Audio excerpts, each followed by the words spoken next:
दोस्तों आज का टॉपिक हमारा डिस्कशन का रहेगा एंटी इन्फ्लेमेटरी डाइट क्या होती है।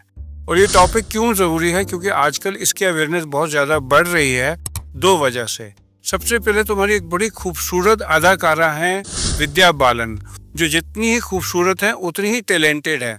उन्होंने अभी हाल ही में बयान दिया कि उन्होंने ज़िंदगी भर अपने वज़न से लड़ते हुए अपना टाइम ख़राब किया और जितनी भी कोशिश कर ली जिमिंग से उनका वेट कम नहीं हुआ।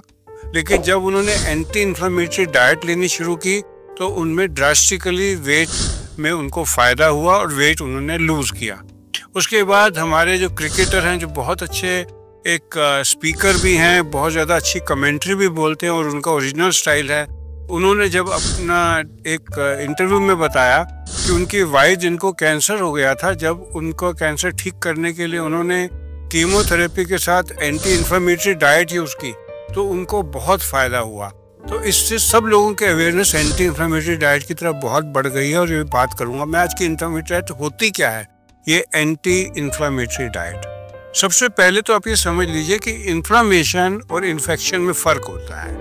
लोग इसी कंफ्यूजन में रहते हैं कि इन्फेक्शन है तो इन्फ्लेमेशन है। ऐसा नहीं, कई बार इन्फ्लेमेशन बिना इन्फेक्शन के होता है। जब इन्फेक्शन होगा तो इन्फ्लेमेशन ज़रूर होगा।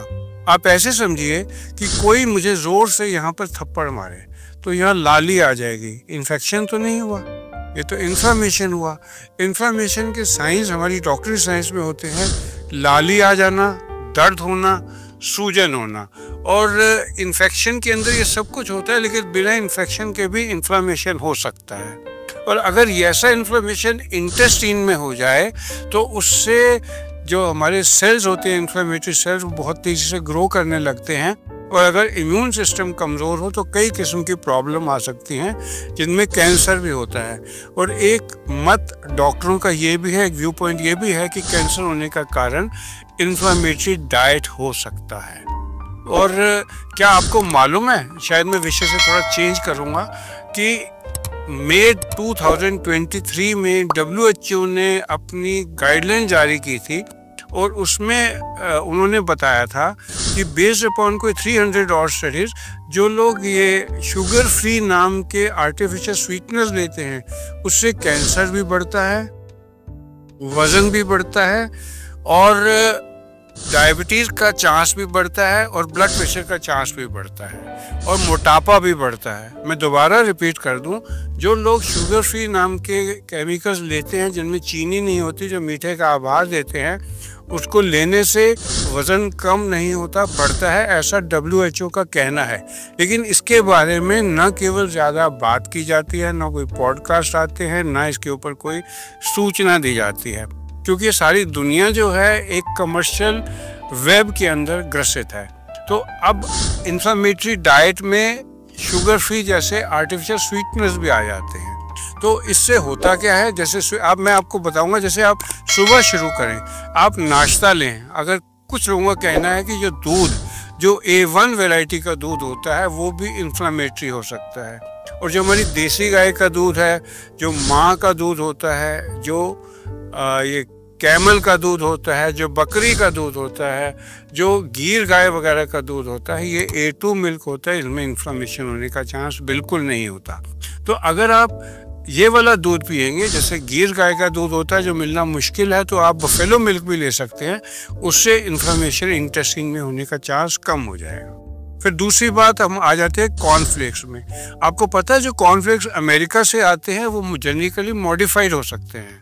हमारे इंडिया के कानून में जेनेटिकली मॉडिफाइड कोई भी डाइट, बीज, खाना नहीं दिया जा सकता। लेकिन अमेरिका में जो मेज़ है, कॉर्न है, ये जेनेटिकली मॉडिफाइड हो सकता है। अब जेनेटिकली मॉडिफाइड का मतलब है वो चीज़ें जो इंटेस्टाइन में हमारे जेनेटिकली हो सकता है सूट ना करती हों। और तीसरी चीज़ आ जाती है जो हम प्रिजर्वेटिव खाने में यूज़ करते हैं। आपने नोट किया है, आप अनाज लीजिए, उसको पिसवाइए, उसको अपने किचन में रख दीजिए, पिसे हुए आटे को, वो 1 महीने के अंदर अगर आप यूज़ नहीं करेंगे तो उसमें घुन लगना शुरू हो सकता है। लेकिन बाज़ार से लिए हुआ आटा जो है उस पर साल साल तक प्रिजर्वेटिव मिलाने की वजह से नुकसान नहीं होता और उसमें कीड़ा नहीं लगता। तो कीड़ा क्यों नहीं लगता? क्योंकि उसके अंदर कीड़ा मार दवाई मिली हुई होती है, जिसको आप एक साइंटिफिक, एक ब्यूटीफुल लैंग्वेज में प्रिजर्वेटिव का नाम दे सकते हैं। तो खाने में जो ये प्रिजर्वेटिव मिले हुए होते हैं ये भी इन्फ्लामेशन कर सकते हैं। और इन्फ्लामेशन से आपको पता कैसे लगता है? आपने नोट किया होगा कि अपने ब्लड टेस्ट कराएंगे तो उसमें CRP, सी रिएक्टिव प्रोटीन, ये हमेशा थोड़ा बढ़ा हुआ मिलता है। और पेशेंट आके कई बार मुझसे पूछते हैं कि ये बढ़ा हुआ क्यों है।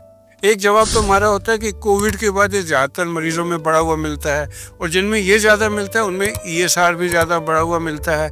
और इन्फ्लामेशन का द्योतक ये जिन लोगों में होता है उनको डायबिटीज़ होने का चांस बढ़ जाता है। तो इन्फ्लेमेटरी डाइट पे, जैसे मैंने आपको शुरू से ही कहा, पहले तो दूध आ गया, फिर कॉर्नफ्लेक्स आ गए, फिर डब्बा बंद खाना आ गया, पैकेज फूड आ गया जिस पे एक्सपायरी डेट लिखी हुई हो।